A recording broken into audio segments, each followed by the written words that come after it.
حضرت ابو ذر رضی اللہ عنہ سے روایت ہے کہ رسول اللہ صلی اللہ علیہ وسلم نے فرمایا، 3 شخص ایسے ہیں جن سے اللہ تعالیٰ قیامت کے دن بات نہ کرے گا، نہ ان کی طرف دیکھے گا، نہ ان کو پاک کرے گا، اور ان کے لیے دردناک عذاب ہے۔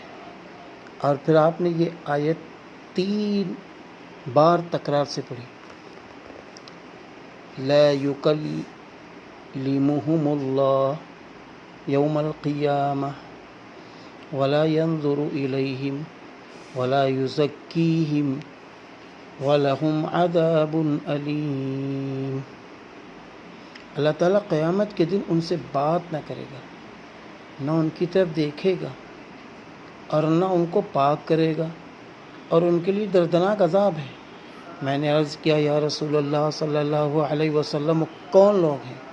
وہ تو بڑے ناکام اور خسارے میں ہیں۔ آپ صلی اللہ علیہ وسلم نے فرمایا، پاجامہ لٹکانے والا، خیرات دے کر احسان جتانے والا، اپنے سودے کو جھوٹی قسم کھا کر چلانے والا۔ مسلم شریف۔